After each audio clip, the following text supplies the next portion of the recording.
Salut à tous et bienvenue dans ce nouvel épisode de OSEF Podcast. Comment tu vas Stéphane ? Ça va bien et toi Thomas ? Écoute, ça va, après ces vacances là, bien méritées de 3 mois. Ouais. On n'a rien fait pendant 3 mois là, sorti aucun podcast. Vrai. Ça fait bizarre de reprendre là. Mais... Ouais, surtout pour un film de merde, mais bon bref, on va pas commencer avec ça. Donc nouvelle saison, enfin je sais pas si on peut, enfin oui, nouvelle saison, comme on a commencé en mi-saison l'année dernière, on peut pas dire qu'on a fait une saison complète. Ouais, on va dire c'est... On a fait combien d'épisodes? Je sais plus trop. 4 ou 5, 4, je crois. Ouais, quand même. Ouais, enfin. C'était une saison pilote. Et ça se voit qu'on a investi, c'est même pas combien d'épisodes on a fait. Là, c'est la vraie saison qui commence, la saison 1. C'est ça, ouais. C'était le galon d'essai. Ouais. Peut-être que d'ici quelques mois, on les supprimera parce qu'on les trouvera nuls, mais bon, c'est pas grave. Donc là, on se voit pour Motherland, le dernier film d'Alexandre Aja. Oui. Never Let Go, dans son titre original. En fait, si je dis pas de conneries, c'est pas le vrai titre, c'est Motherland, je crois. Ouais. Et aux États-Unis, ils ont changé. Alors, d'après ce qu'il a dit Aja, c'est carrément, il n'y a que en France qui s'appelle Motherland. Ah, d'accord, ok. Et c'est pas le vrai titre alors? C'est pas c'est le titre, je crois, du projet à la base. Ouais. Mais après, ils l'ont changé partout. Ah, d'accord, ok. En Never Let Go. Et il n'y a que la France qui a gardé le vrai titre, le titre qu'il avait choisi à la base. Motherland, j'aime bien, moi. Ouais, c'est beaucoup mieux que Never Let Go, qui est un peu passe-partout, quoi. Qui d'ailleurs a été utilisé. Ça fait nom de film d'horreur Netflix qui sort. Ouais. C'est ça, ouais.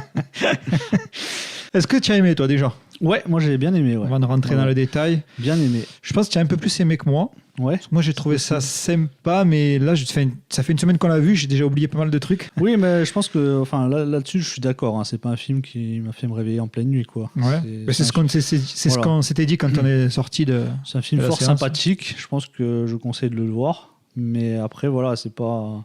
Enfin, surtout si on compare avec d'autres Alexandre Aja, c'est pas dans mes préférés, quoi. C'est-à-dire qu'il se situe. Dans le milieu. Ouais, milieu moyen sympa, mais... Bon, moi, j'ai pas tout vu, Alexandre Aja. On va faire la liste vite fait de ses films. Oui. En fait, c'est le fils de... Arcadie. C'est Alexandre aussi? Ouais, c'est Alexandre. Il a le même prénom. C'est ça. Donc, c'est Alexandre Aja, il a grandi un peu dans le milieu du cinéma. Il est allé sur les tournages avec son père et tout. Sa mère est critique de ciné, si je dis pas de conneries. D'accord. Ça, je savais pas. Non, moi non plus. J'ai découvert ça juste par rapport au père, mais non. Donc, il fait des petits rôles dans ses films. Il apparaît et... En fait, il aime bien les plateaux de tournage. Ça lui plaît, tu vois. Il est de suite attiré par ça. Et il va passer assez vite à l'écriture et à la réalisation de films avec son pote Levasseur, Grégory Levasseur. Greg Levasseur, ouais. C'était la meilleure période pour moi. Ouais, moi aussi. Mais là, il bosse toujours avec lui, mais j'ai l'impression qu'il écrit plus, non? C'est ça? Parce que là, j'ai vu que Greg Levasseur est réalisateur de seconde équipe sur Motherland. Ouais. Et je crois sur Rogue aussi, si je dis pas... pas Rogue, putain, je confonds toujours. Kroll. C'est 2 excellents films de crocodile, on y viendra après, on en parlera un peu, mais c'est 2 excellents films de crocodile. C'est ça. Donc, mais là, il coécrit plus avec lui, je crois, si je dis plus de bêtises. J'ai l'impression qu'au début de la carrière, c'était vraiment le duo, tu vois. Ouais, c'était un peu inséparable, comme Bustillo et Maury, tu vois. C'est vraiment le duo de... il mettait un seul nom de réal, mais tu as l'impression quand même que c'était un film fait à 2, ouais. Et un peu moins à partir de... Après, si je dis pas de conneries, je crois que c'était après Mirrors, où il y avait un peu moins ce truc... Il me semble que c'est juste après Mirrors. Donc assez vite, finalement. Ouais, c'est vrai. Ouais. Ils se sont séparés assez vite. Après, il a fait une carrière de réalisateur, je crois, Levasseur, avec Pyramide et tout. Ouais, c'est ça, un fan footage. Je me rappelle même plus si je l'ai vu. Lui ouais, c'est ça. Ouais, moi je l'ai vu. Ouais. Je sais que je me rappelle que c'était Pyramide. C'est ça. Ouais, un film de fan footage. Il réalise un premier court-métrage. Alors, si je dis pas de conneries, encore une fois, c'est Aja qui réalise en général et ils écrivent à 2. Ouais. Mais après, est-ce que c'est vraiment que Aja qui réalise ou ils mettent juste son nom Parce qu'aux États-Unis, je crois qu'il y a des trucs, tu peux pas mettre 2 réalisateurs, une connerie comme ça. Je sais pas, pour les courts-métrages, est-ce que. Oui, pour les films français, ils ont commencé en France. Oui, parce qu'ils ont commencé en France. C'est un court-métrage, donc je pense pas que ce soit gênant. Donc oui, j'allais même pas parler du court-métrage, tu vois. J'allais partir de suite sur Furia. Sur le film. Ouais. Sur Furia, oui, donc ça s'applique pas en France. Je dis des conneries, tu as raison. Donc ils réalisent Furia, que moi j'ai trouvé ça. Moi je trouvais ça surprenant quand même, parce que c'est pas un film. Comment dire, c'est pas un film où. Enfin, au niveau de l'histoire, j'ai quasiment tout oublié. Mais... Je ne saurais pas te le pitcher là. Ouais, je me rappelle plus trop, mais vraiment l'ambiance et tout est vraiment génial, quoi. Avec peu de décors, un film post-apo. Ben en fait c'est ça. C'est-à-dire que souvent je repense au film, mais juste par son image et son, tu vois. Je trouve qu'il est vraiment bien foutu. Moi je me fais chier, je me fais chier devant. Ouais, mais c'est vrai que pour un premier film, au niveau de l'ambiance ça, et tout, moi j'étais vraiment immergé grâce à ça, quoi. Parce qu'encore une fois, c'est pas un film qui m'a marqué par sa trame scénaristique, mais franchement. Bien foutu pour faire du post-apo comme ça, vraiment petit budget, c'est vraiment... C'est vrai. Ça, c'était en 99 et en 2003, là, il frappe un grand coup avec Haute Tension. Ouais. Donc ça, c'est un film assez radical. Malgré une fin, pas un twist un peu pourri, tu vois. Gros défaut, c'est-à-dire que le twist correspond pas du tout à tout ce qui se passe avant. Bah oui, c'est ça, ça colle pas. Quand on voit le film avec le twist, ça colle pas du tout même. Donc c'est un gros film trash, le film est génial. Moi, ce que j'adore, c'est que c'est un film. On parle d'histoire dans Furia, et là, il y a vraiment pas d'histoire, donc ça rend le film encore plus barbare. C'est un mec qui débarque dans une maison, qui déglingue tout le monde et puis poursuit la fille pour la tuer. Il y a pas de. Donc je trouve que ça colle bien. Ça a marqué le cinéma de genre français, je pense. Parce que... je pense que c'est un des meilleurs. Quand on les cite, en tout cas, c'est souvent celui qui revient. Parce que moi, à l'époque, je m'étais dit, je sais que j'avais découvert ça sur Canal+. Je me dis, putain, mais c'est le cliché qu'on peut faire ça en France. Je savais pas. Oui, non, mais c'est vrai qu'à l'époque, c'était assez surprenant. Parce que même à l'époque, j'avais quel âge en 2003 ? J'avais 19 ans. Ouais. Donc j'avais pris la claque. Je me dis, putain, c'est... Même visuellement. Hein. C'est ça, même visuellement, la photographie et tout, t'as pas l'impression que c'est tourné forcément en France, mais tout en utilisant bien les décors français et ce tueur qui a quand même... Ça imite pas les Américains, c'est ça. Oui, la dégaine du tueur. Voilà, la dégaine du tueur, la bagnole qu'il a, Et bon, après, en 2006, c'est une de mes plus grosses claques ciné, le remake de La Colline à des yeux. Là, c'est le pic de la carrière d'Aja. Et oui, je me souviens, on l'avait vu ensemble au cinéma. Et j'ai été retourné, je sais plus si on était retourné. C'était la grosse claque. C'est une claque qui est toujours géniale aujourd'hui. Un des meilleurs survival, je trouve. Film d'horreur, presque. Dans le spectacle, je rapproche presque ça d'un blockbuster, tellement il se passe des trucs. Je sais pas, c'est tellement généreux le film que. Exactement. Ça dépasse le cadre de la simple série B en fait. Ouais. Et puis, je trouve que le film parce qu'on l'a pas dit, c'est un remake. Oui. Donc de Wes Craven. Oui. Et j'aime bien l'original, mais c'est vrai qu'il méritait un petit coup de polish. Ouais, franchement, oui aussi. Moi aussi, j'aime bien l'original et il a quand même son charme avec ce côté plus naturaliste dans les scènes. C'est ça, qui colle vraiment au film des années 70 et tout. Là, on est plus dans la vague qu'il y a eu de remake avec le Massacre à la tronçonneuse, l'Armée des morts. Une vague un peu plus MTV, j'ai envie de dire. Des images léchées. Ouais, voilà, c'est ça. Mais il arrive quand même, malgré ça, à te faire un bien barbare, quoi. Enfin, la vague qui vient après le remake de Massacre à la tronçonneuse. Ouais. Avec un aspect une plus belle image, tout ça. C'est ça. Les persos, ils ont la classe, machin, les tueurs, alors qu'avant, c'était plutôt des tueurs dégueulasses. Voilà, c'est ça.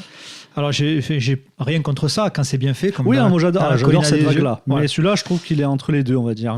Parce qu'il est trash quand même. Ouais, c'est ça. Parce que quand ça part, je te dis, putain, la vache. Oui, et puis on va peut-être revenir après par rapport au film, mais c'est toujours dans un cercle familial, les Aja, souvent en tout cas. Oui.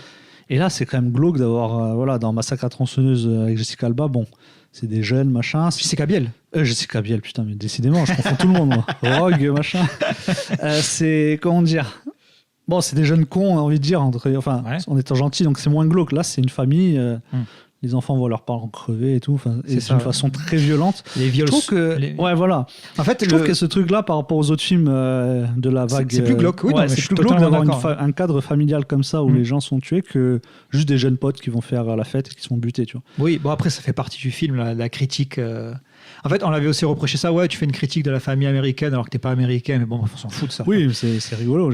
Moi, j'aime bien le côté, justement, le français. Oui, c'est ça. C'est un regard extérieur, tu vois. Donc, c'est très français, en fait. La famille parfaite, qu'en fait pas trop. Non. Et après, la critique des essais nucléaires, tout ça. Oui, voilà. Et puis les armes à feu, etc. Ça, c'est vrai que c'est un peu balancé dans ta face. Mais honnêtement, moi, quand je regarde le film, je m'en branle de ça. Ouais, mais ça marche bien parce que je me rappelle plus de tout, mais je sais que lui, c'est le gauchiste qui est contre les armes à feu et tout. Oui, c'est ça. Et je crois mais à la fin, il fait un carnage, le mec, mais je crois sans utiliser de flingue, si j'ai pas de conneries. Ouais, avec une hache. Voilà. C'est ça. Donc ça, c'est des petits détails, mais ça rajoute quand même. Ah oui, non, bien sûr. C'est des idées géniales dans le film, quoi. Ouais. Non, moi j'adore. Mais je veux dire, même sans le prendre sous ce prisme-là, tu vas en prendre juste le ride, le tu vois. Truc, oui, bien sûr. Ouais, je me souviens que quand le film bascule, parce qu'il y a une bascule, on n'est pas là pour parler de La Colline des yeux. Je pense qu'on va faire pas mal dessus. C'est juste pour. Non, mais c'est pour ça que j'ai pas pitié les films et tout. Sinon, on va passer 3 heures. C'était juste pour lister un peu, tout ce qu'il a fait. Et donc là, on s'attarde un peu sur La Colline des yeux parce que je pense que c'est son meilleur film. Oui. Et avec Grégory Levasseur, d'ailleurs. Ouais. Et oui, donc le point de rupture, quand ça commence à partir, moi j'étais resté scotché. Ouais. Non, ça s'arrête plus en fait. C'est un cauchemar. En fait, j'ai ressenti les mêmes trucs. Tu vois, en général, quand les films, ils sont, comme on disait, quand ils sont beaux comme ça, tu vois, les beaux films bien filmés et tout, moi j'aime bien, il n'y a pas de souci, mais je ressens pas le truc glauque et le truc un peu, comment dire, quand tu es choqué, voilà. Ouais. Le film m'a choqué, tu vois. Alors qu'en général, ça me le faisait avec les vieux films des années 70 ou les films italiens avec les Fulci et tout, les trucs un peu. Ouais, c'est pas du tout le même genre. Hein. Non, c'est pas le même genre. Tu ressentais dans ton ventre, tu avais des trucs malsains, tu te dis, putain, c'est dégueulasse. Là, et là, ça marche. Bah oui, c'est un peu ça. Ça m'avait fait ça. Je reprends encore l'exemple du film que j'adore, Massacre à tronçonneuse de Marcus Nispel, mais tu as envie de voir apparaître le tueur, tu vois. Oui. C'est presque content. Et là, c'est pas malsain. Voilà. Là, dans la comédie des yeux, quand ils arrivent, t'es pas bien, quoi. Donc, c'est l'effet inverse. Il a réussi vraiment à faire le mix des deux. Et puis, comme tu parlais de l'ambiance et tout, le côté. Il y a même le désert qui est. Enfin, tu as vraiment l'impression de ressentir cette chaleur et tout. Ah oui, non. Le décor est. Enfin, je vais faire un podcast là-dessus, mais. Non, mais les persos transpirés sont dégueulasses, tu sens qu'ils puent. Tu sens que le décor joue encore plus. Et d'ailleurs, ça va se ressentir un peu dans le dernier film, le côté survivaliste. Voilà. En plus du survival, en plus de survivre à la menace, il y a aussi la survie sur le lieu, quoi, on va dire. Enfin, c'est ça. Le lieu qui est hostile. Après, il y a un truc que j'avais pas remarqué à la première vision et que j'ai remarqué quand on est retourné le voir au cinéma. Et c'est pas que je l'ai pas remarqué, c'est que c'était tellement glauque que je dis c'est pas ça, tu vois. Le viol suggéré. Ouais. Quand l'autre il rentre dans la caravane, qui fait oh. Quelle horreur. Ouais. Mais en fait, quand tu le revois, tu dis en fait c'est pas explicite parce que tu vois pas, mais c'est un viol en fait. Elle se fait violer la gamine. Il a rajouté une couche sur une couche, quoi. C'est ça. De violence. Ouais. Et c'est fait de manière maligne parce qu'il te montre pas. C'est ça. Ouais. Et c'est encore pire, tu vois. Oui, parce que c'est dans l'urgence en plus, parce que tu suis un peu. Je sais plus. C'est un moment, il y a un mec. Je crois que c'est le perso principal. D'abord, il est avec le père qui est en train de se faire tuer. Oui, ils sont séparés. En fait, après, il revient dans la caravane juste pour prendre un truc dans la caravane et puis il se passe des choses à différents lieux. Mais c'est une Donc, horreur, si vous n'avez pas vu, je pense que tout le peu de gens qui nous écoutent, je pense qu'ils l'ont tous vu, mais si vous ne l'avez pas vu, La Colline à des yeux, version 2006, c'est un des meilleurs films d'horreur pour moi. Ouais, pareil. Après, il passe à Piranha 3D en 2009. Ah, c'est pas Mirrors avant Ah oui, j'ai complètement zappé Mirrors. Oui, exactement. Oui, il y a Mirrors. Alors celui-là, franchement, j'avais été déçu quand il était sorti. Moi aussi. Parce que visuellement, il était en fait, on va dire à chaque fois, mais visuellement, c'est toujours classe, les films d'Alexandre Aja, il n'y a pas de problème. Mais sur Mirrors, j'étais très déçu parce que le concept n'est pas du tout exploité. Alors, le concept, c'est avec les miroirs. C'est ça. À part une scène au début où il y a la femme qui s'arrache la mâchoire. Là. Ouais. Ah oui, quelle horreur. Dans la baignoire. Ouais. Il y a toujours. C'est ça qui est bien avec Aja, c'est que même dans les films les plus sages, il y a toujours une ou deux scènes hardcore des fois, qui va te marquer, quoi. Des fois, c'est même hors sujet. Ouais, c'est basique. Et puis moi, j'aime pas trop le concept en fait. Mais bon, ça, c'est le truc de base. Parce que je veux bien les miroirs. Tu peux te dire, bon, ok, les miroirs, c'est un truc de la vie de tous les jours. Alors, c'est un remake. Oui, c'est un film japonais. Mais après, le fantôme, il apparaît dans les flaques d'eau, etc. Oui, voilà. Tout ce qui est le concept est foutu, c'est ça. Bon, du coup, moi, ça me fait décrocher. C'est con, hein, mais... Oui, parce qu'en fait, c'est ta gueule, c'est magique. C'est-à-dire que c'est un trick pour le scénariste pour faire ce qu'il veut, en fait. Voilà, le reflet dans les yeux, etc. Voilà, ça. Donc moi, à partir de là... Bon, c'est mort. Hein. Ouais. C'est la règle est sympa. Hein, la règle devient trop floue et ça marche pas. Exactement. Ça me sort du film. Donc donc Mirror, c'est assez déçu. Ouais. Et c'est donc après en 2009, donc qui repart sur Piranha 3D. Et là, on s'était tous dit, je me rappelle même sur les forums et tout à l'époque, encore un remake. Il a fait La Colline des yeux. Et il avait bien dit non, ça s'appelle Piranha 3D, mais il n'y a aucune scène qui est reprise du film de Joe Dante de 77, je crois, c'est ça Non, je pense qu'il est plus. Alors, est-ce que je l'ai noté quelque part 78. Ah ouais, d'accord. Je pensais qu'il était années 80 celui-là. Et il a surfé pas longtemps après Les Dents de la Mer. Il a surfé assez tôt après Les Dents de la Mer. Donc, un super film, et moi j'aime bien. Piranha, Donc, c'est pas un remake du film de Joe Dante. Il n'y a pas les mêmes personnages.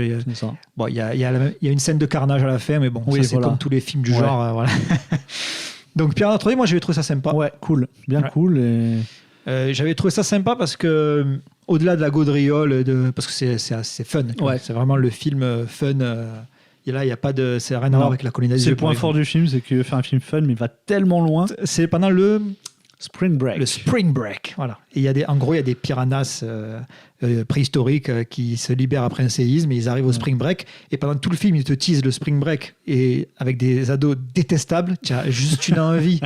C'est que les piranhas arrivent les bouffer, mais ils restent sur la ligne. C'est-à-dire que c'est pas genre tu détestes les personnages et oh putain, c'est bon, les films ils me gavent. Oui. Non, parce que c'est pas les persos principaux déjà. C'est ça. Et donc, tu as envie de voir tous ces jeunes se faire massacrer. Et quand ça arrive, tu fais un merde, donc quand même. C'est tellement. Ça va loin. Et du coup, tu se font massacrer. Tu as pitié, ça te fait de la peine. Mais je trouve que c'est réussi parce que je vais prendre l'exemple d'un film là, qui est sorti il n'y a pas longtemps, le film de Requin de Xavier Jeance. Ah, sous la scène. Je pense qu'il a voulu faire un délire comme ça, mais voilà. Bon, après, c'est une question de budget sûrement, etc., mais de talent aussi. Mais pour moi, il est raté parce que justement, il va pas aussi loin que Piranha. Et Piranha, c'est une déception totale. C'est soit tu fais un délire comme Piranha, c'est-à-dire tu pousses les potards à 100% au maximum, et là, ça peut être réussi. Enfin, c'est-à-dire que Piranha, il te promet un truc au début du film et tu l'as à la fin. Là, sous la scène, pendant tout le film, il te promet un truc pendant les JO, je sais pas quoi. Et en fait, il y a 4 mecs qui nagent. Il y a 4 mecs qui nagent dans le truc. Exactement. Donc, c'est pour ça que c'est raté. L'un est raté, l'autre est réussi parce que l'autre est allé vraiment à fond et ça marche.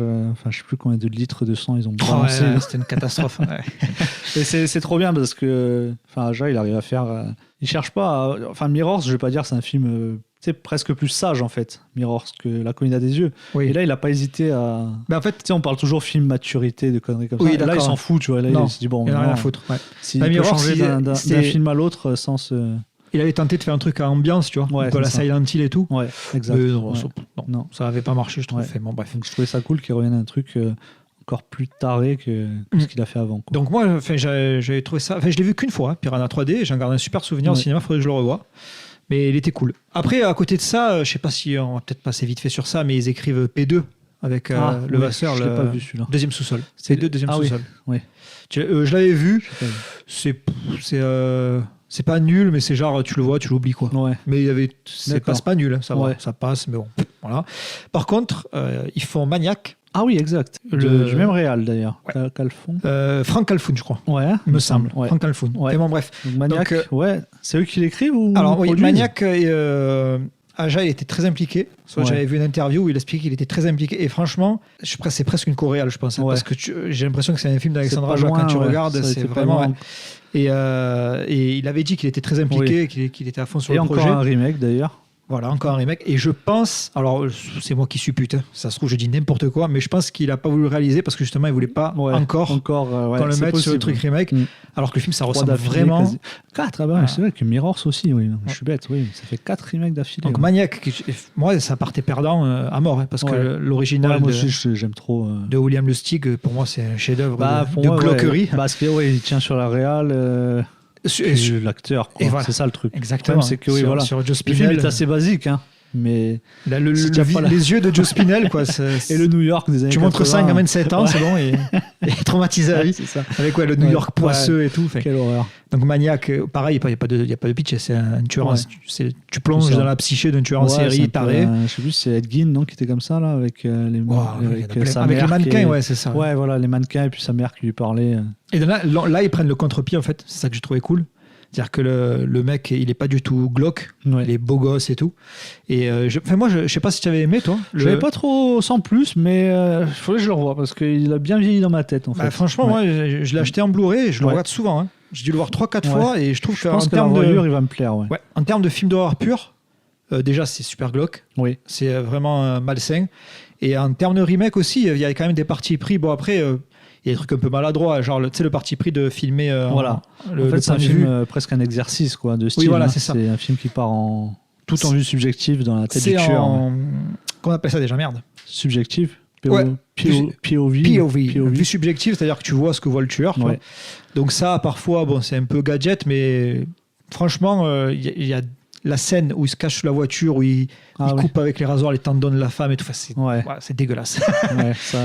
Et je trouve que franchement, c'est vraiment un super film d'horreur et un remake réussi pour moi parce que justement, il essaie pas d'imiter l'original. Ouais, exactement. Voilà, il part sur autre chose. Il va se décoller. Ouais. Et donc, c'est après ça que le Vasseur part, comme on disait tout à l'heure, faire Pyramide. Oui.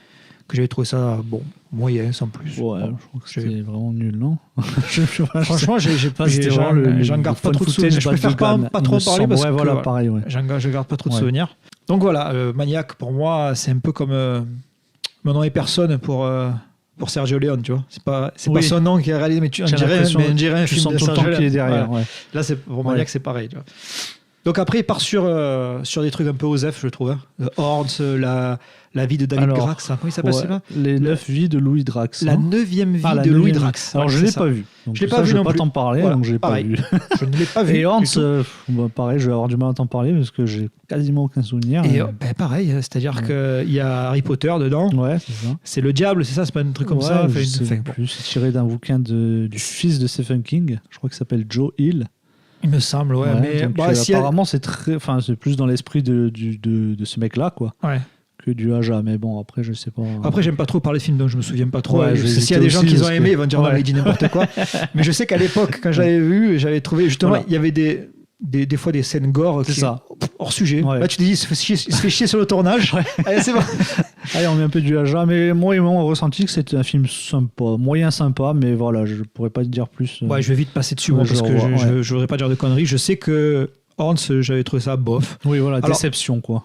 Horns et la 9e vie de Louis Drax, c'est les 2 seuls films où Aja n'a pas retouché un peu le scénario, où il n'était pas impliqué dans l'écriture. D'accord. Voilà. Oui. Donc c'est pas pour l'excuser ou quoi que ce soit. Non, mais c'est pas. Voilà. Tu sens que de son aveu lui-même, il a dit qu'il n'avait pas eu son mot à dire sur le script, alors que en général, soit il écrit ses films, soit comme pour Motherland, dont on va parler, parce que là l'intro ça fait quand même 20 minutes qu'on parle.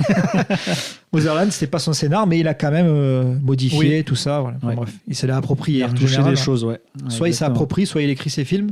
Et là, donc pour Horns, et Louis Drax, il a fait des adaptations de bouquins. Enfin, je pense que Louis Drax aussi. Louis Drax, je l'ai pas vu, donc je peux pas juger. Mais je sais que Horns, je trouve, à part les excès gore, je trouvais pas que ça ressemblait beaucoup à du Aja. C'était marrant de voir Harry Potter comme ça. Oui, voilà.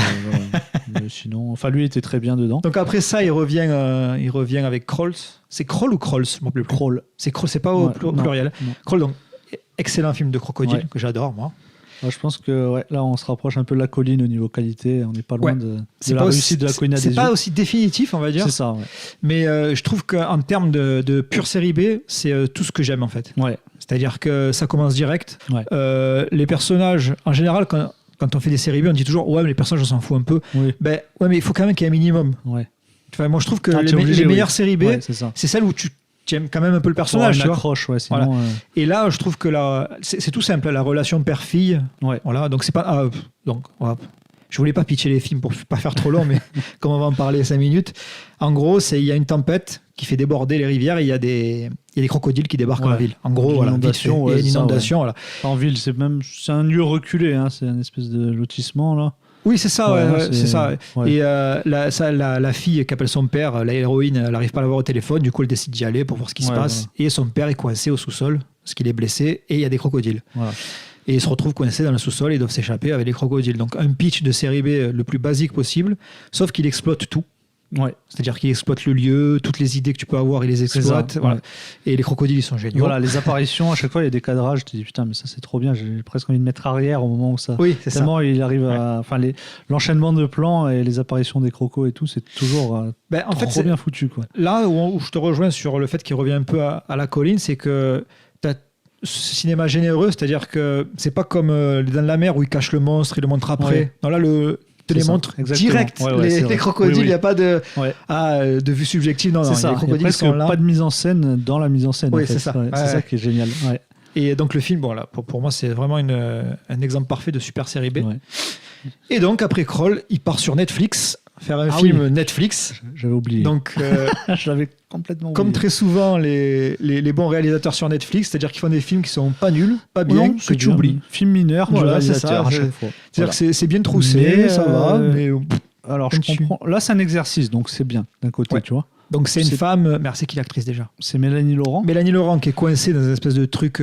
Ouais, dans une capsule spatiale. Voilà, dans une capsule spatiale. Voilà. Qui doit être envoyée, je sais plus, sur une planète, etc. Enfin, c'est une mission. Mais elle se réveille au début, elle sait pas trop, je crois. Et puis elle apprend au fur et à mesure pourquoi elle est là-dedans, en fait. C'est ça. Et en fait, toi, tu es enfermé avec elle dedans. Et tu as plus. Et je crois que c'est cadré que sur elle, hein, il me semble. C'est ça. C'est un peu comme le film. J'ai un accent anglais de merde, mais Buried. Ouais. Avec Ryan Reynolds. Avec Ryan Reynolds, il est coincé dans le cercueil. C'est un peu ce style-là. C'est un peu ce style-là où il apprend. On apprend, en fait. Toutes les informations que tu apprends, tu l'apprends en même temps que le personnage. Voilà, tu es coincé, tu découvres. Avec les trucs qu'il a à droite à gauche. Donc, moi, en général, j'aime bien parce que c'est typiquement le genre de film qui te rend acteur. Donc, tu regardes, tu n'es pas passif devant le film. Donc, tu apprends tout. Donc, c'est prenant. Tu vois. Donc, c'est ça qui sauve le film, je pense. Oui. Parce que tu es pris dans le truc. Mais bon, après à la fin, c'est un peu décevant. Il y a rien de marquant en fait. Non, c'est ça. Pour moi, il a fait un exercice. En fait, je rate Enfin, d'un côté, toi, tu dis on est acteur, mais moi, j'ai l'impression que c'est le genre de film. Presque, ça me sort du film parce que je me dis, comment dire, c'est un exercice. Est-ce qu'il va arriver à te tenir à 1h20 là-dedans, tu vois? D'accord. Donc, je regarde le film pour me dire, est-ce que je pose la question? C'est ça, je comprends. Tu vois? Mais d'un côté, avoir fait un Netflix, bon. Je sais pas si du coup c'est bien d'avoir fait ça pour un petit projet comme ça de télé, tu vois. Bien dire sûr, bon, c'est qu'un plan sur c'est un exercice, voilà, c'est un exercice. Et je trouve que ça lui sert en fait, même dans le dernier film, mais même, enfin je vais dire, ça lui sert avant, ça n'a aucun sens de dire ça, mais c'est vrai que c'est quand même un mec qui aime quand même pas mal les huis clos au final, hein, parce que Crawl, juste avant, c'était un huis clos. Une baraque, Donc je pense que ça va lui servir pour des films futurs, et je pense que ça lui a servi aussi dans Motherland, qui se passe aussi dans un lieu assez clos, tu vois. Après, il le dit souvent en interview à Jacques, il apprend à chaque film. Ouais. Il dit qu'il est... En fait, les films, même si le film est mauvais ou quoi, il dit qu'il apprend. Et donc, ce qui nous mène à Motherland, donc Never Let Go, le titre original. Est-ce que tu veux le pitcher? Oula, non. Ok, donc en gros, ça se passe, c'est post-apo, hein, on peut dire que c'est post-apo. Oui, c'est du post-apo, clairement. Voilà. Oui. C'est du post-apo, donc c'est une mère avec ses 2 enfants qui sont dans une baraque et ils ne peuvent pas sortir de la baraque sans être attachés à une corde qui les relie à la baraque. Sinon, ils se font envahir par un démon. Voilà. Donc ça, pitché. Voilà. C'est parfait. Donc ça, donc on va de suite le dire, c'est un film basé sur des points de vue, c'est-à-dire que là, ce que je vous ai raconté, le pitch, c'est le point de vue de la mère. Ouais. C'est-à-dire que pour la mère, c'est ce qui se passe. Oui. C'est-à-dire qu'il y a une baraque, elle est avec ses enfants, et s'ils sortent et qu'ils ne sont pas attachés, ils se font attaquer par des fantômes, tout ça, qu'elle voit, elle les voit. Elle les voit. Et ça, c'est pas le point de vue de tout le monde. Non. Donc c'est ça qui est intéressant dans le film. C'est ça qui est cool. C'est qu'un de ces 2 enfants n'a pas le même point de vue, il doute, il se dit est-ce que c'est pas elle qui est complètement tarée, est-ce que c'est vraiment... Voilà. Et le point de vue du spectateur qui est entre les deux, et il se dit bon, alors moi je vois son point de vue, il a l'air réel parce qu'elle les voit, mais en même temps le gamin c'est aussi crédible ce qu'il raconte, donc tout est basé, c'est un jeu de point de vue comme ça. C'est ça que j'ai trouvé le plus intéressant dans le film. Je trouvais cool. Parce que si on se tient à cette promesse-là, à ce cahier des charges-là, j'ai envie de dire, le film est réussi. Ouais. C'est-à-dire que t'es pas déçu du final, qu'on va pas dévoiler, on va pas spoiler, vous inquiétez pas. T'es pas déçu du final. C'est, j'ai envie de dire logique, mais non, parce que si je dis c'est logique, tout le monde va penser que c'est que tu devines dès le début. Oui, parce que c'est pas un film à twist. Genre, voilà, c'est ça. C'est un twist, mais dès le début, il te met quand même des pistes. C'est pas genre. C'est exactement ça. Quand je dis c'est logique, ça veut pas dire qu'à la fin, il y a un truc qui se dévoile et que, ok, non. En fait, il y a pas de twist qui remet tout en question, tu vois. Et il se prend pas pour un con, c'est-à-dire que dès le début, il te montre que tu peux douter dès le début, quoi. Voilà, c'est ça. Et il base tout sur les personnages, sur la relation entre les personnages, tout ça. C'est ça qui l'intéresse vraiment. C'est pas donc il y a pas de twist. On peut dire qu'il y a pas de twist. Il y a pas de twist. C'est pas du Shyamalan ou quoi que ce soit. Ça aurait pu. Vu ça le truc de base, il aurait pu avoir des retournements de situation toutes les 5 minutes, tu vois. Et donc ça m'a plu. Et ce qui m'a déplu en fait, c'est pour ça que je suis un peu partagé sur ce film. Il faudrait que je le revoie. En même temps, j'ai pas trop envie de le revoir tout de suite. Ouais. C'est-à-dire que toutes les scènes donc horrifiques, parce que c'est quand même des espèces de démons.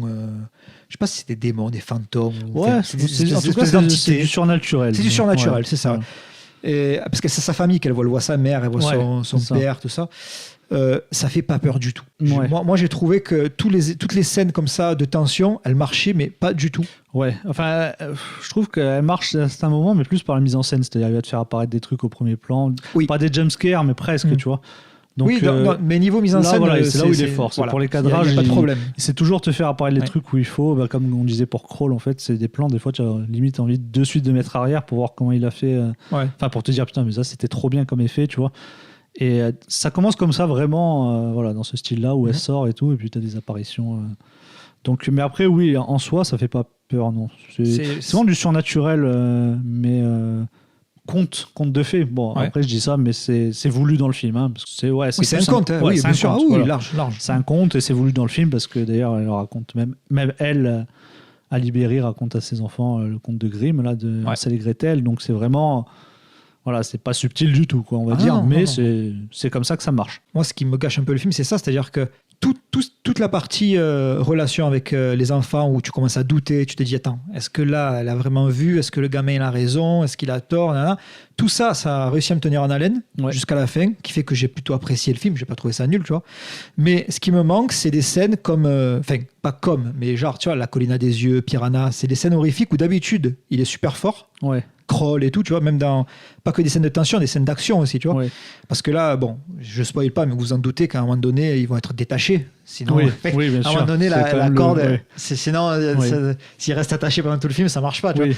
Et là, à partir du moment où ils arrivent à se détacher et tout, tu te dis là, il va y avoir des trucs de malade, tu vois. Et en fait, non, à chaque fois, la tension, elle marche pas. C'est ça, il n'y a pas trop de tension du fait que ils sont détachés, etc. Alors, est-ce que le problème, c'est que comme c'est un conte et que le principe, tu sais, on compare souvent le film, enfin, ils en parlent à Jacques, c'était vendu un peu comme un Sans un bruit. Oui. Et Sans un bruit, c'est très, comment dire, tu peux vraiment t'identifier, quoi, parce que dans ta vie de tous les jours, tu fais des bruits, etc. Ouais. Là, le problème, c'est qu'on a un concept vraiment, le coup de s'enchaîner, machin. Concept de conte, hein. Voilà, un concept de conte. Ouais. Donc, je trouve que, comme tu dis, c'est peut-être à cause de ça qu'il y a moins ce truc de se dire ah tiens, si ça m'arrivait, tu vois, non, ça m'arrivera jamais, ça. Alors que Sans un bruit, voilà, c'est ça. Je peux me mettre à la place des personnes en me disant ah tiens là, putain, comment je vivrais à ce moment-là s'il fallait pas faire de bruit, etc. Voilà, j'utilise ce film pour comparer, pour aller dans ton sens, pour dire que c'est vrai que je pense que ce concept de conte, il lui manque ce truc d'avoir ce rapport qu'on a avec la réalité et de se poser des questions en tant que spectateur si ça nous arrivait. Tu t'identifies moins, c'est sûr. C'est ça. Tu peux pas te plonger dans le truc en disant putain. Non, ça c'est vrai. Après, mais tu sens que ce qui l'intéressait vraiment, c'est la relation, l'espèce de relation toxique que peut avoir la mère avec les enfants, tu vois. Et c'est vraiment dommage qu'il s'intéresse qu'à ça dans le film parce qu'il y avait vraiment matière, parce que on l'a pas dit, mais déjà visuellement c'est magnifique. La baraque est nickel. Il y avait vraiment matière à faire des trucs vraiment, vraiment flippants, tu vois. Même à la fin, quand ça part, on va pas raconter, mais vous vous tenez bien qu'à la fin, il y a un climax, tu vois. Le climax aussi, je trouvais ça bon, c'est tout. Enfin, je sais pas. Après, là, quand j'écoutais l'interview d'Aja, il y a, je sais plus comment elle s'appelle après l'animatrice là, de Capture Mag qui a dit un truc que j'avais pas pensé, mais c'est inversé. C'est-à-dire la maison n'est. Non, c'est la maison hantée, et là, la maison n'est pas hantée. Tu vois, dans Evil Dead, c'est le chalet qui est hanté. Et là, c'est l'extérieur qui est hanté. Enfin, tu me diras, Evil Dead, bon, c'est les. Non, c'est les deux. Mais c'est vrai que normalement, dans des films d'horreur, c'est la maison qui est hantée. Les concepts et là, inversés. Là, c'est pas mal. C'est vrai que j'avais pas pensé de ce point de vue-là, et ça, c'est sympa. Ça aussi, c'est prendre le contre-pied, ça arrive souvent, c'est souvent intéressant. Ben, c'est comme Jeepers Creepers 2. Oui. C'est des dents de la mer inversées. C'est ça, oui. Dire que voilà, ça vient du ciel. Venir du ciel. Oui, prendre les concepts à contre-pied, c'est souvent intéressant, mais le problème, c'est que Evil Dead, ça peut faire peur. Et les scènes de gore, voilà. Après, je comprends, ça vient peut-être de moi, parce que peut-être que le cahier des charges, c'était pas l'intention, l'intention, c'était pas de faire peur ou quoi, mais j'en doute. Parce je pense quand même. Hein, oui. Parce que même dans le cinéma espagnol, parce que on va peut-être en parler, mais ça ressemble à. Bon, de toute façon, le cinéma espagnol, c'est des contes aussi, donc forcément, on y pense. Hein. Ça fait c'est vrai que si tu m'avais dit c'est produit par Del Toro, j'aurais cru. Voilà, j'aurais cru. Mais ils arrivent à faire flipper. Hein, des films comme Fragile, L'Orphelinat et tout, je trouve qu'ils font flipper. Les scènes de tension dans Fragile et dans L'Orphelinat, elles sont énormes. Dans L'Orphelinat, il n'y en a pas beaucoup. Non, c'est ça en plus. Mais... Et dans Fragile, il y en a un peu plus que dans L'Orphelinat, mais bon, après Fragile, moi je trouve que c'est un chef-d'œuvre. Mais dans le cinéma espagnol, tant c'est réussi, hein, évidemment, parce que c'est pas toujours parfait, mais il y a toujours cet aspect émotionnel qui fonctionne. Et là, je trouve que l'aspect émotionnel, j'ai pas été trop attaché avec la relation. Il a marché à la fin. Bon, tant mieux. Alors c'est peut-être moi. Alors. Il a fonctionné à la fin, et j'ai envie de dire que je trouve que ça a marché en fait tout ce qu'il a voulu faire. Il y a une espèce de jeu de. On parlait des points de vue et du coup le spectateur pareil il sait plus à qui se fier et ça je trouve que ça a marché quoi. Enfin, au début non, pendant 40 minutes je commence à me dire bon là ça m'intéresse pas trop ce qui se passe, les personnages j'arrive pas trop à accrocher et au final non, j'étais à fond dedans et l'émotion a marché, donc je me dis si les 20 dernières minutes ont marché, c'est que tout ce qu'il y a avant c'est réussi. Ça a servi. Voilà, oui bien sûr. Donc voilà, c'est comme ça qu'après globalement j'ai vu que le film était quand même bien foutu. Mais après, moi, ce que j'aime bien, j'ai pris quelques notes. C'est encore pour jouer avec les règles du cinéma. Mais par exemple, je ne sais pas si on a déjà eu du post-apo, mais avec du surnaturel. Post-apo, c'est toujours soit des extraterrestres, soit des virus, des trucs. Je ne vais pas dire que les extraterrestres, ça peut arriver. Sans un bruit. Ouais, mais tu vois, c'est des aliens, tu vois. Enfin, surnaturel, peut-être je me suis mal exprimé. Surnaturel dans le sens des fantômes, tu vois. Ah, ok. Ça, j'ai trouvé ça vraiment bien, tu vois. C'est pas des trucs tangibles, voilà. Comme je vois ce que tu veux dire. Sans un bruit, etc. Ou des virus. Bon, un virus, c'est pas tangible, mais t'as quand même ce truc assez réaliste. Et là, c'est vraiment du... Enfin, ça, j'ai trouvé ça assez surprenant d'avoir du post-apo, mais avec des fantômes, quoi. Ouais. Tu vois. Donc ça, j'ai trouvé ça cool. Enfin, il y a un côté vraiment fantastique. Et ah oui, j'ai noté, en plus de ça, il y a un mélange avec un film de survie, mais la vraie survie, c'est-à-dire la survie dans la nature, où il faut manger, etc., aller chasser. Donc, oui, je trouvais que le film était quand même ça, on l'a pas bien dit, complet. Quoi. Ça, on l'a pas dit, mais la menace, plus que les fantômes de la mer, c'est qu'ils n'ont plus rien à bouffer. Quoi. C'est ça. Donc, ils mangent des écorces d'arbres, ils essaient de se démerder. Ils ne peuvent pas les chasser loin avec ces cordes, là, du coup. C'est ça, ouais. Et ce qui est super dans le film, c'est que c'est un mélange. Bon, c'est pas du spoil, parce qu'on a parlé de plusieurs points de vue, etc. Donc, on sait très bien que c'est comme dans les contes, c'est-à-dire, c'est ce qui fait Del Toro sur le labyrinthe de Pan, ce genre de truc, c'est qu'ils aiment bien manier les deux et que tu sais pas si c'est dans le fantastique, tu sais pas si c'est dans la réalité. Et là, il y a ce truc-là, donc avec le personnage de la mère, où tu doutes. Et donc, il y a le sujet de la santé mentale. Et ce qui est bien foutu, c'est que la santé mentale, ça arrive. Ça peut arriver par un traumatisme, etc., une maladie, etc. Mais là, ça arrive aussi parce qu'ils sont dans ce monde-là de survie et qu'elle, elle bouffe plus, en fait. Donc, ça ne peut qu'empirer, en fait, tu vois. Ouais, c'est donc, ça. Ouais. Ça, je trouvais ça cool, c'est de monter vraiment dans l'horreur où ils sont... c'est un peu, c'est pour suranalyser, mais dans Crawl, c'est ça. C'est-à-dire que plus le film avance dans Crawl et plus l'eau, elle monte. Ouais. Tu vois. Donc, ça veut dire que plus les persos sont dans la merde, parce qu'il va falloir nager, et plus les crocodiles, eux, sont dans... Ils gagnent dans les anses. Voilà, ils gagnent, voilà. Donc il y a ce truc-là, ce jeu-là de compte à rebours en fait dans le film. Ouais. Et ça, je trouvais ça vraiment bien. Ouais, bien sûr. Hein. Bien foutu, quoi. Non, mais ça, j'avais pas fait le rapprochement, mais c'est pas con. Bah, c'est en revoyant Crawl en fait. Parce que j'ai revu Crawl avant-hier. Je me suis dit, putain, il y a ce truc-là d'évolution du décor. Enfin, bon, dans Crawl, c'est le décor, et là, c'est la santé mentale qui est. C'est-à-dire que cette femme, ça peut aller. Enfin. Ce que je veux dire, c'est si on se passe du point de vue de ce questionnement, si c'est du fantastique, si c'est pas du fantastique, etc., et ben, ça ne peut aller qu'en empirant, en fait. Donc, le côté survie, il n'est pas gratuit, en fait. Enfin, il y a plein de trucs qui... Oui, ça colle, en fait. Voilà, qui gravitent autour de ce thème et de ce concept, en fait, qui est bien exploité. Plus il enrichit avec des détails comme ça, plus c'est costaud. Tu te dis, comme tu dis, tu peux te dire, en fait... peut-être qu'elle devient tarée parce qu'elle mange plus. Peut-être que non, mais c'est vrai, il y a tout qui fonctionne. Et elle implique ses enfants. Voilà. Ouais. Après, le truc que je regrette un peu, que j'ai beaucoup de mal, après je sais pas comment il aurait pu faire, c'est que tu vois l'aspect métaphorique. Tu vois, là aussi c'est difficile sans spoiler, mais il y a quand même un aspect métaphorique à un moment donné. Et quand tu le matérialises à l'écran, je trouve que ça marche moins que si tu es dans... Parce que pendant tout le film, c'est sous-entendu, tu vois. Et le mal qui vient, qui rôde, tout ça, tu vois les visions de la mère, mais elle voit sa mère, elle voit son père, tu vois. Elle voit pas de démon. Non, tu vois ce que je veux dire, voilà. C'est métaphorique, tout ça. Et quand tu commences à matérialiser ça, tu sais, genre le serpent... Tu sais, il y a un serpent, tout ça. Jusqu'à la fin, où tu vois des trucs à l'écran, je trouve que c'est... Du coup, ça se dévoile trop au spectateur, je trouve que ça marche moins. Je vois, ouais, c'est trop... Parce que oui, il faut dire que les apparitions de la mer et tout, ils ont quand même... à laquelle je pense. Tu peux me le dire, on coupe, non? Oui, on coupera. Alors attention, on va couper. Ouais, donc je pense qu'ils balancent des trucs aussi sur les visions de la mer, un peu comme des... Comment dire presque ce qui s'est passé avant, en fait. Qu'est-ce qui les a emmenés là, tu vois Parce que quand tu vois le mari et tout, toujours du point de vue de la mère, si tu te dis, bon, elle a isolé ses enfants, donc tu te dis... Enfin, il y a quand même des questionnements où tu te dis, est-ce que, quand elle voit son mari qui est un peu démoniaque, est-ce qu'il n'y a pas une histoire de violence conjugale, des trucs comme ça Ça aussi, c'est un truc que je regrette.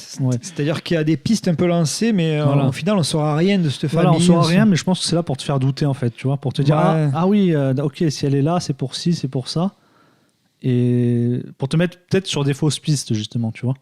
Mais qui peuvent être des vraies pistes, parce que le film, il joue toujours sur le tableau de... C'est soit du surnaturel, soit non. Parce qu'à un moment donné, le problème, c'est que jouer sur l'ambiguïté et ne pas raconter pourquoi cette famille a été détruite ou quoi, ok.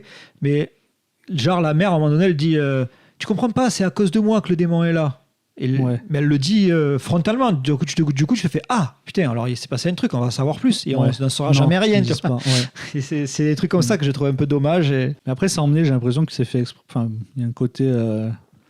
Enfin, je vais pas trop spoiler, mais on dirait que quand il y a des trucs comme ça, des indices, en fait, il se passe un truc dans le film qui fait que ça te coupe, en fait. Ça coupe le moment où tu veux l'explication, il se passe un truc dans le côté justement film d'horreur qui fait que ah bah merde, on n'aura pas l'explication parce qu'il se passe ça à ce moment-là. Ils se font attaquer par exemple. Tu vois, voilà. Et non, moi je trouve que ça marchait parce que au bout d'un moment, il commence à y avoir des trucs qui vont dans... Comment dire ? En fait, dès le début du film, lui, il part sur cette idée de santé mentale un peu de la mère. J'ai l'impression que tu accroches plus au fils qui croit pas trop à tout ça au début. Mais il te le montre, il essaie pas de jouer avec ça. C'est-à-dire qu'à travers les dialogues et tout, il te montre quand même, il te fait aller quand même sur cette piste-là en disant ah oui d'accord, c'est bon, j'ai compris le film. Qu'est-ce qu'ils vont faire pendant 1h40 ? Et puis après, voilà, moi ce qui a marché, c'est qu'au bout d'un moment, je me dis ah mais... peut-être que la mère elle a raison, peut-être que l'autre fils aussi il a raison. Ce que le film réussit particulièrement, c'est que quand tu changes de piste, c'est crédible à chaque fois. C'est ça. Et donc il arrive à te faire douter. Tu te dis c'est bon, j'ai compris. Un quart d'heure après, tu fais ah peut-être pas. Et tout est exactement. Et à chaque fois, c'est jamais forcé. Tu te dis jamais oui non mais là il laissait me faire croire que c'est ça alors que c'était ça. C'est ça. Non parce que c'est crédible. Tout est crédible en fait. En fait, moi c'est ce qui a marché. Parce qu'au début, je me suis dit allez c'est bon, j'ai compris. Bon. Les deux points de vue marchent à chaque fois. Je me dis ah non là, le film, il arrive à me prendre, à me faire douter, et au final, tu n'as pas vraiment de réponse. Hein. C'est le genre de film un peu comme il fait Del Toro. Hein. Tu n'auras jamais de réponse parce que c'est un peu le propre du cinéma fantastique. Hein. Il n'y a pas de triche non plus. Voilà, il n'y a pas genre, en fait, non. Il y a une coupe, il y a un truc que tu n'as pas vu, qu'on t'a caché. C'est vraiment, voilà, il y a pas. Il fait vraiment confiance. Il fait confiance au scénario et ça fonctionne et c'est jamais forcé quoi. Quand on change de point de vue, que tu vois le point de vue du gamin. Tu te dis, ah ouais, bon, ça fonctionne, c'est pas gadget. Le point de vue de la mère, ah oui, ça fonctionnerait aussi en fait. C'est ça, tout est cohérent et c'est dur de faire un truc comme ça. Ah oui, non, même s'il y a quelques défauts, hein, à un moment donné, on en avait parlé, mais alors sans trop spoiler, mais il y a un des personnages qui change un peu de. Il y a un petit retournement de veste d'un personnage et c'est un moment quand même assez important. Voilà, c'est juste ça, mais c'est juste ce passage qui m'a fait un peu tiquer, mais ouais, le reste du film, c'est quand même. C'est bien solide, on va dire. Ce que j'ai trouvé, ce qui m'a déplu personnellement, donc je dis pas que c'est une erreur, c'est moi, c'est que dès le début du film, elle est assise sur les escaliers, donc elle n'est pas sortie de la maison, donc elle craint rien, et elle touche le sol pour faire apparaître un fantôme et le voir, tu vois. Oui. Donc ça, je dis que c'est une erreur parce que donc elle les redoute pas trop, tu vois. Oui. Et pendant tout le film, il n'y a jamais une seule scène où les personnages, ils ont peur qu'il y ait une apparition. Ouais. C'est jamais joué il n'y a jamais une tension sur ça, de se dire, même à un moment donné, quand ils sont coupés, la corde, il n'y a pas un moment où tu te dis, oh putain, là il peut jouer avec de la tension ou quoi. Il y a quelque chose qui va se passer. Non, il n'y a pas ça. Cadre et tout, non, c'est pas très utilisé. Et c'est ça que j'ai trouvé. Non, mais tu as raison. Hein, la menace, elle ne fonctionne pas sur le spectateur. Je suis d'accord que le film, il aurait pu être beaucoup plus marquant et que. Moi aussi, hein, c'est un film qui décolle pas, on va dire. Enfin, je sais pas si c'est le terme, mais c'est un film qui joue beaucoup sur ces thématiques, qui arrive à vraiment fonctionner là-dessus et sur tout ce que représentent les personnages, toutes leurs relations et tout, parce que la mère en soi est pour le point de vue d'un enfant et le démon aussi. Hein. Mais pareil, il n'y a pas de. Enfin, après, comme tu dis, est-ce qu'il a voulu faire ça ? Mais moi, je pense que ça aurait marché en étant flippant, tu vois. Voilà. Donc, qu'il ait voulu faire ça ou pas, je pense que ça aurait marché. Je prends encore un exemple complètement à l'ouest, mais pour aller dans le sens qu'on dit, Le Labyrinthe de Pan, qui est un film qui joue sur ce créneau-là. Il y a la scène avec le Palman. Flippante, quoi. Tu vois. Et pourtant, tu l'enlèves. Enfin, même si elle n'avait pas été aussi flippante, le film aurait été génial. Et là, tu vois, il a. Enfin. Pour dire que lui, il n'a pas hésité à faire une scène d'horreur dans un film qui n'est pas forcément un film d'horreur, hein, et où il y a une menace aussi qui est humaine, mais qui est aussi surnaturelle. Et voilà, c'est peut-être ce qui manque au film, et ce qui manque à tous les agents, en fait, j'ai envie de dire, presque. Après La Colline à des yeux, bon, Crawl un peu moins, parce que là, je l'ai revu à la hausse, mais j'avais eu ce problème la première fois. Mais voilà, c'est pour ça que moi, Aja, depuis La Colline, et je rajoute encore Crawl, j'ai moins ce truc de prendre des claques avec ces films. Voilà. C'est vrai, et pourtant, en fait, c'est paradoxal parce qu'ils réussissent ce qu'il y avait de plus compliqué à faire et ils foirent le truc dans lequel il est plus à l'aise d'habitude. Il est doué. Tu vois, je sais pas pourquoi il a pas mieux travaillé sa menace, tout ça, je sais pas. Ouais, non, il est trop allé dans ce truc thématique et sur le concept de base, mais oui, il n'est pas allé dans l'horreur pure alors que le concept s'y prêtait totalement. Donc on peut dire que c'est quoi ? C'est moyen ou sympa ? Sympa quand même. Moi je pense que c'est un film bien à regarder, c'est quand même cool et je trouve que c'est réussi dans tout ce qu'on a dit quand même, tu vois. On a quand même dit des trucs vraiment réussis. Et moi, je le conseille quand même. Hein. Ouais. Je le conseille, mais je préviens, ne vous attendez pas à flipper quoi. C'est pas un film de flip, hein. C'est vraiment un film sur les personnages, sur les points de vue et et je me dis que le concept qu'on te promet, il n'est pas assez exploité. Non, ça on peut même dire que c'est jeté à la poubelle assez vite. Hein. Pas par. C'est pas un spoil, hein, c'est juste qu'ils s'en foutent. Ah oui, non, en fait. c'est ça. Mais c'est problématique, c'est-à-dire que tu aurais pu faire ce film sans faire un film fantastique. Oui, sur une femme. Enfin, oui et non, parce que ce concept d'être attaché, voilà, à quoi tu peux le.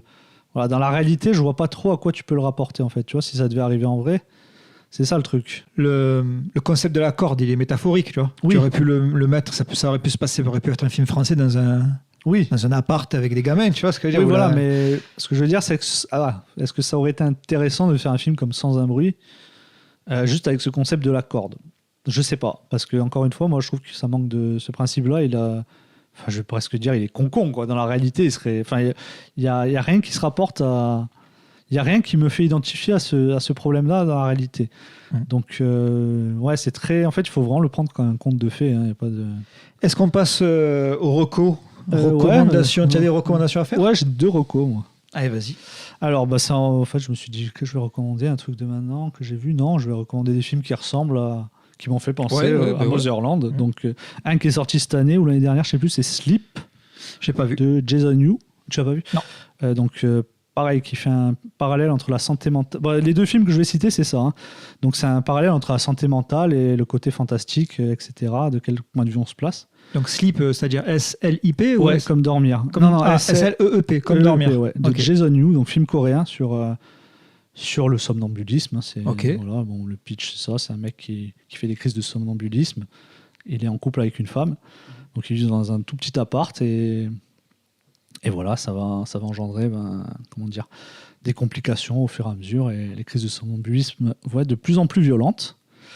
Et donc, il y a ce côté film fantastique. Voilà, on se pose la question. D'accord, il y a un côté fantastique. Voilà, parce que ça part quand même d'une vraie maladie, mais après, ça c'est comme Motherland, ça te fait douter en fait. Et vraiment génial. Et les 2 films que je cite, c'est 2 films que je trouve beaucoup mieux que Motherland d'ailleurs. Et l'autre, c'est Emprise de Bill Paxton. Et là, ça ressemble vachement. Ça ressemble vachement à Motherland, sauf que c'est inversé, c'est-à-dire que c'est un père avec 2. Voilà, au lieu que ce soit une mère avec 2 gosses, c'est un père avec 2 gosses. Donc c'est un père qui reçoit des. Comment dire? Bon, on va dire c'est un genre de serial killer. Hein. On peut dire ça. Ouais, c'est un serial killer. Et en fait, il prétend qu'il entend une force supérieure qui lui dit de tuer telle ou telle personne parce que ces personnes-là, c'est des gens qui ont commis des atrocités. Voilà. Et le père, il veut enseigner ça à ses enfants. Donc, c'est pareil que Motherland. Il y en a un, il est à fond dedans, et l'autre, il se dit est-ce qu'il n'est pas un peu taré, mon père, de tuer ces gens-là? Et tout le film joue là-dessus. Avec celui-là, il y a peut-être. Non, celui-là, ce que j'adore, c'est qu'il y a quand même une réponse à la fin. Enfin, on va dire, il prend quand même un parti pris. Alors, pour Motherland aussi, dans une interview, Aja disait que pour lui, il y avait une. Je ne la dirai pas pour ne pas spoiler, mais pour lui, il y a une réponse. C'est une réponse. Okay. Pour lui, il y a une vision, mais que. Il a fait exprès que l'autre marche aussi, que si tu as envie de prendre ça comme... Voilà. Ça, c'est ce que j'adore. Mais pour lui, il avait une réponse. Okay. Après, on parlait du labyrinthe de Pan tout à l'heure, je pense que Del Toro, il a une réponse aussi. Exactement. D'ailleurs, j'avais pris une note. Moi, ce que j'adore dans ces films, c'est que... Enfin, moi, c'est en dehors du film, mais on sent que le mec, il aime le film fantastique, en fait, et il te le montre à travers cette histoire, et c'est exactement ce que fait Del Toro, c'est que peu importe, en fait, si c'est fantastique ou pas, c'est que toi, tu y as cru pendant... Enfin, n'importe quel film fantastique, en fait, pendant 1h30, tu y crois, tu vois. Pour moi, Ophélia, elle est toujours dans son royaume. Voilà, c'est ça. Et c'est ça qui est génial, et pour moi, ça regroupe tout leur amour qu'ils ont du film fantastique, en fait. C'est que, voilà, peu importe la réponse, c'est que de toute façon, toi, tu y as cru pendant 1h30, et c'est ça qui est important, c'est que le spectateur y a cru, et c'est ce qui se passe dans le film, justement, où elle lui raconte Elle raconte à ses enfants des contes à la fois pour les divertir, parce qu'ils sont dans un univers clos, mais en même temps, ça lui sert aussi à elle pour sa mission, entre guillemets, tu vois, pour les convaincre qu'une menace est réelle. Oui, voilà. D'accord. Elle n'est pas folle, quoi. Voilà. C'est ça. Et voilà, c'est tout pour les deux recommandations. Donc, c'est des 2 films que je trouve vraiment... Donc, Sleep. Géniaux. Sleep de Jason Yu et Emprise de Bill Paxton, avec... Bill Paxton et Matthew McConaughey, qui sont monstrueux, comme d'habitude. Alors moi, en ce moment, je regarde énormément de séries coréennes. Je me fais un petit trip, là, je regarde plein de séries coréennes. Parce qu'il y en a plein sur Netflix, c'est ça? C'est ça, oui. Il y a un catalogue assez fourni au niveau séries coréennes sur Netflix. Alors, étrangement, pour l'instant, alors je ne vais pas parler de toutes, mais j'en ai vu 5 ou 6 là. Oh oui, ça fait beaucoup. Ouais, 5 ou 6. En général, c'est assez court, 1 ou 2 saisons. Il n'y en a aucune que j'ai trouvé à chier. Ouais. C'est-à-dire qu'ils sont toujours, même quand c'est déjà vu 100 fois, ils arrivent toujours à t'accrocher. Ouais, ça passe tout le temps. Bref. Ouais. Par contre, j'en avais une qui sort du lot qui s'appelle Déserteur Poursuite. Donc, il y a 2 saisons. Je crois qu'ils travaillent sur une 3e. Mais si elle n'existe pas, c'est pas grave parce que les 2 saisons, ça boucle un cycle, on va dire. D'accord. Ça se finit. Il y a une ouverture, on peut en faire d'autres, mais tu peux t'arrêter à 2 saisons. Quoi. D'accord. Et donc en gros, le pitch, ça se passe, comme je disais, en Corée du Sud. Et il faut savoir qu'en Corée du Sud, ils ont un service militaire obligatoire qui dure, je sais plus, c'est 18 mois ou 24 mois. Enfin, c'est plus de 600 jours. Enfin, voilà. Ah oui, d'accord. Et il faut savoir que il y a beaucoup de bizutage, c'est la grosse merde. Voilà, c'est pas de tout repos. Voilà. Et en fait, on suit 2 mecs. Il y a un héros et son acolyte. Enfin, c'est 2 héros, quoi. Et eux, ils font partie de la police militaire, mais pas la vraie police militaire. Ils sont appelés. C'est pas des mecs de l'armée professionnelle comme chez nous, tu vois. D'accord. C'est-à-dire que le mec, il débarque. Qu'est-ce que tu fais comme métier ? Ah, je fais ça. Ok, ça se rapproche un peu de la police militaire. Tu iras faire ton service là-bas, tu vois. Oui, je vois. Ok. Donc oui, le mec, ces affectations qui donnent. Voilà. Et en fait, leur équipe, ils doivent aller chercher les déserteurs. D'accord. Les mecs qui se sont échappés, leur boulot, c'est d'aller les récupérer, et les ramener à la base. Et c'est pas du tout des professionnels. Ouais. C'est ça qui est encore fait. Enfin, ça se passe comme ça. Hein. C'est pas romancé. C'est très cohérent. C'est assez documenté. Voilà, c'est documenté. Et en fait, ce qui est absolument génial dans cette série, c'est que vu le pitch, tu peux très bien te dire ça va être un truc hyper sérieux, hyper lourd. Ouais. Sauf que des fois, tu rigoles. D'accord. Quand il faut pleurer, tu pleures. Quand il faut rire, tu ris. Quand il faut avoir des scènes d'action, tu as des scènes d'action. C'est typiquement le produit coréen. Oui. Quand je dis produit, changement de ton. Voilà. Quand je dis produit, c'est pas péjoratif. C'est-à-dire que c'est ce qu'ils savent faire les Coréens. C'est les ruptures de ton, tout ça. Ouais. Et du coup, ce qui est génial dans la série, c'est qu'en général, les gens qui désertent, ils désertent pas parce qu'ils en ont marre et que c'est des feignants ou qu'ils veulent aller au cinéma. C'est qu'ils désertent parce qu'ils se font bisuter, parce qu'il est homosexuel, parce qu'il est en surpoids et ils se moquent de lui, parce qu'il a des lunettes et c'est le dernier de la classe, le premier de la classe, pardon. Et il se fait chambrer. Tous les... Voilà. Oui, du coup, tu suis 2 persos qui font des choses un peu, on va dire immorales de notre point de vue à nous. Alors en fait, presque triste. Ce qui est génial, c'est que les persos qui font ça, ils n'ont pas envie de les ramener des fois. Voilà. Tu vois. Mais ils n'ont pas le choix. Eh oui. Sinon, tu es en Corée, tu vas en prison. Leur morale est mis à l'épreuve, tu vois. Il y a des dilemmes moraux. C'est le mot que je cherchais, merci. Et ce qui est absolument génial et ce que j'adore, donc c'est un peu transversal à toutes les séries coréennes que j'ai vues, c'est-à-dire que c'est pas crédible des fois. Mais ils s'en battent les couilles. D'accord. C'est ça que j'adore avec les séries coréennes. Ouais. C'est que tu te dis, non mais là, en vrai, il se fait poursuivre, il va en prison. Mais non, ça se passe pas, tu vois. Et jamais tu te dis, c'est pas crédible, c'est nul, tu vois. Et c'est pour ça que je reviens aux ruptures de temps. Et je pense que c'est grâce aux ruptures de temps. C'est-à-dire que t'es pas dans un truc sérieux à la The Wire. J'adore The Wire, hein, mais t'es pas dans un truc sérieux à la The Wire où tout est bien respecté et tout. C'est-à-dire que là, tu te dis, putain, c'est vachement bien documenté, mais là, à un moment donné, à mon avis, s'il fait ça, il va en prison. Tu vois. Ouais. Et là, il va pas en prison, il passe, tu vois. C'est pas grave. Tu vois. Ouais. Et ça a été aussi dans la série. Donc, la deuxième série, je voulais parler, Taxi Driver. Il y a qu'une saison sur Netflix, normalement, il y en a 2. Et le pitch de cette série, qui est la deuxième que j'ai trouvé géniale, c'est que c'est une agence de taxi et ils font un truc en souterrain, tu vois, c'est une espèce là, c'est pas vraiment des taxis, ils font ça pour maquiller leur affaire, tu vois.